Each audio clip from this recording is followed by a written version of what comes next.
Initially, to be completely honest, I did not think this was going to be a very good task for me because I thought, I don't have the capacity, I don't have the time, I don't have a set schedule.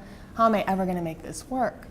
But when you said this is what we're doing and this is when we need it done, we got to work and figured it out, and it really was a team effort. I was a little concerned about how they would fit into our environment because we did not do an interview process. We just reached out to Lipscomb and Vanderbilt and said, we have this opportunity, send who you think would be a good fit.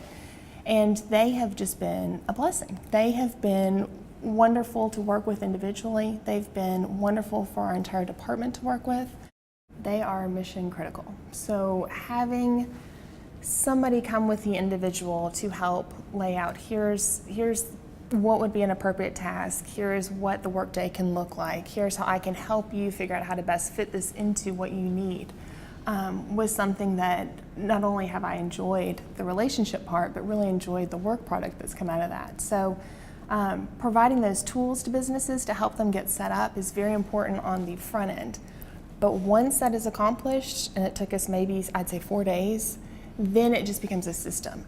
Knowing that there are all of the support professionals and that we as a peer agency have done it, I think is really going to pave the way for more activity.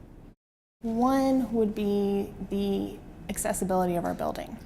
So currently the only handicap accessible entrance is on Rosa Parks. So they would have to drop Peach off in the middle of the street in order for her to get through the doors appropriately.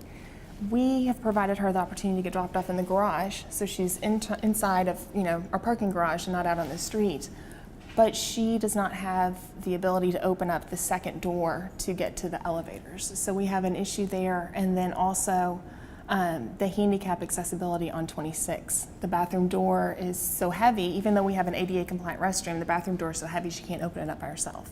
So I think making some of those changes. The second thing that I would change is I would think outside of the box on the projects. So one of the largest issues is transportation.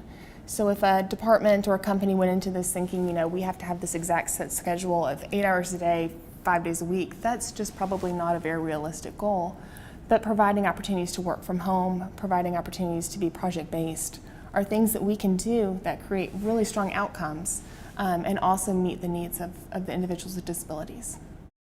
This experience has made me a much better communicator. One of the things that I think I've taken for granted in the past is, we'll just throw things out and say, hey, can you do this? And whatever we get back is what we figure we anticipated getting. Working with these two individuals, you have to be much more specific about your task and what you're looking for, and with that you get much more specific outcomes. So I'm actually getting the answers to the questions that I wanted to ask because it makes me be more specific with the task. I also think that it has increased my awareness of the challenges that individuals with disability face, and also with the opportunities that we have as a state to really embrace these individuals, because they currently have very limited pathways to employment, and that's just not acceptable.